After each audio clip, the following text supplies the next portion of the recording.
The Apple Vision Pro. You've probably already seen the unboxing, the reviews, and the features. The thing is, there's so much new tech crammed into this device, it's the first of the first. And well, the inside of this is a complete mystery. I don't like mysteries. That's why in this video, we're gonna tear this $3,500 Apple Vision Pro down. We're gonna see how this thing is constructed, if it's repairable, and in the next video, we're gonna be swapping parts to see if Apple pulled an apple and, well, serialized any of the parts. I have no clue how to open this, and honestly, I'm kind of scared. But Apple did leave some clues in some of their videos and keynotes. Based on this, I would assume it opens from this end, which is where we'll start. Before we do anything, we're gonna remove this, and we'll pop off the head strap, just like that. And now we have the Apple Vision Pro in its rawest form. This thing is beautiful.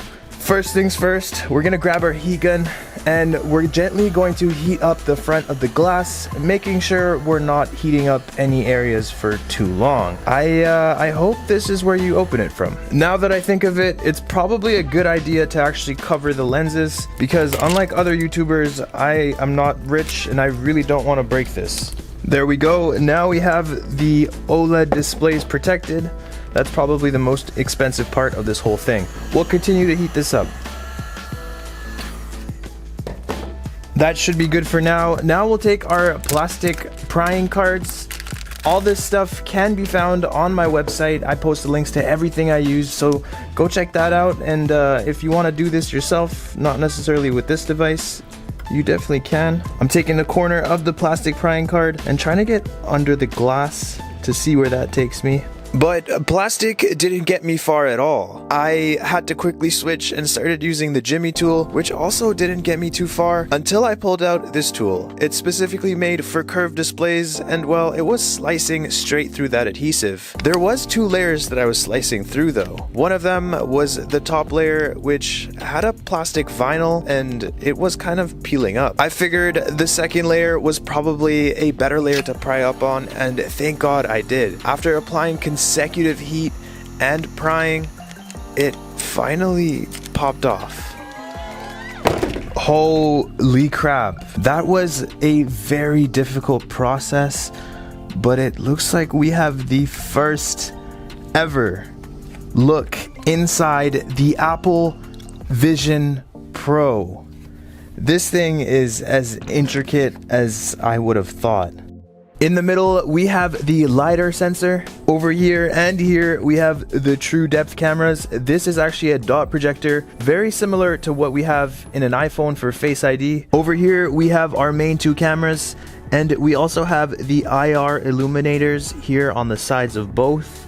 And then on the actual front with the display, we have another side camera. So it looks like we have a few flex cables here, obviously for the two side cameras and one for the actual display, and they all connect under this bracket here, which I assume is one assembly. Much like the Quest, it's just so much technology jam-packed under this massive shield, and I don't know if we can get to the shield without removing a bunch of stuff, so that's exactly what we're gonna do. We'll start off by unfolding whatever this cable is. Seems to be an antenna cable of sorts. We'll do the same with the other side here. Now it is still tethered via this antenna. It does look like this is gonna be a very tricky disassembly. We're gonna go ahead and hit the Apple Vision Pro with an unscrew, pretty much just eyeballing it. I don't know which screw to take out yet. Of course, we have a hidden screw. We'll go ahead and unscrew that. So what I'm noticing is both sides are pretty much the same, which is very interesting.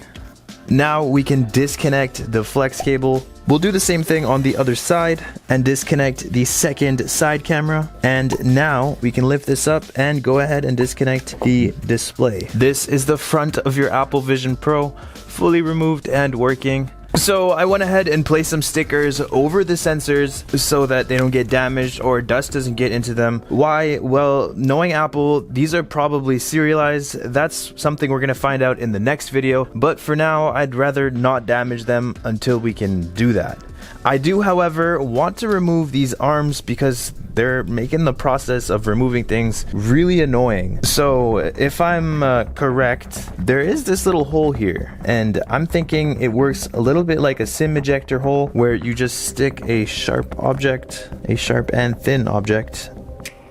And what the hell is that? They added a lightning port looking thing. Interesting touch. It is cool that these are removable though. I don't think the Quest even has removable speakers, so good looking out, Apple. We'll put these aside and let's continue diving into this device. Because there are no tutorials or any instructions on how to do this, it's kind of like a little puzzle. Remove that and remove that. With every piece we remove though, we get closer to finding out everything about this device. We'll continue to disconnect everything. All of these connectors over here seem to be connected to the sensor array, so everything I disconnect probably corresponds to that. This is the LiDAR sensor, and this seems to be the dot projector. Unscrew. This is probably your Bluetooth antenna. We can actually go ahead and disconnect these antennas. And it looks like I did rip a flex cable. There are some antenna flex cables running up here. So when you're prying, this probably isn't the best place to start. Nor is this, but this one seems okay. I don't think I ripped that one. We'll see what effects this has later. These are probably the actual display cables. They look a lot like MacBook display cables, so I'm gonna assume that's what they are. We'll go ahead and disconnect them. We'll disconnect the other side's display cables. We have more cables over here. This is probably for the fans. Before we go any further, we have the R1 chip under here and the M2 chip under here. I think I can actually peel this off and get a closer look at them, so let's try to do that. What is that? Perhaps the R1 chip is below and not above, because I don't see any R1 chip here. We'll do the same to the other side. And there's no M2 chip here, so it's probably on the other side, which gives me more incentive to get there. Let's go ahead and unscrew the rest of these screws and get this thing fully apart. Unfortunately, it wasn't that simple. We ran into a screw we've never seen before. This is a hex nut, but it also houses another screw within. Not having the tools to remove this nut, well, we had to get a little bit creative. By creative, I mean converting this nut into a flathead screw. Crisis averted. But the next crisis, unfortunately, did not end so cleanly. Apple seems to have completely booby-trapped the camera and sensor array because we removed literally every screw, but there still was no removing this thing. The only thing left to do really was to go in from the other side, and well, let's just say we did not make a clean entry. Not clean at all.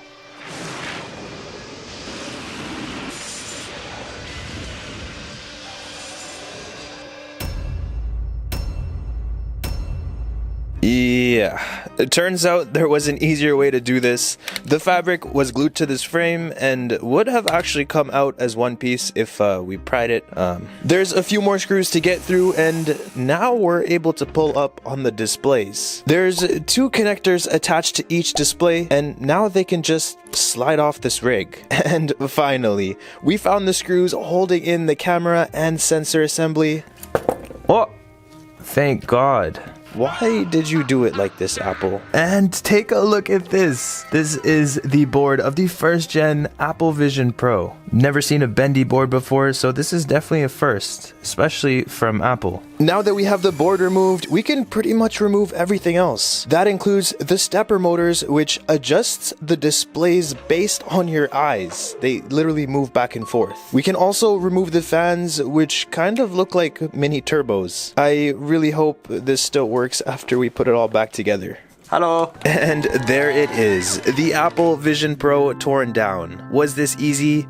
No, absolutely not. With this device, there's probably no tearing it down without damaging it even to the smallest degree, which honestly sucks. The front Persona display and cameras are easily removable, and they're probably going to be the most commonly broken part of this device. If you break anything else though, you're pretty much screwed even by AppleCare. The battery being external means if you take good care of this guy, well, you can probably use it for a really long time. The only thing harder than taking this apart, putting it back together. No, seriously. This took a really long time, but it'll all be worth it if this still works. Let's see if it does. Don't mind the tape. And this is actually working. We fully tore this down and we fully built it back up. The Wi-Fi is working, so the ripped antenna didn't really affect anything. But our next video might affect a lot of things. Be sure to check that out when that's available.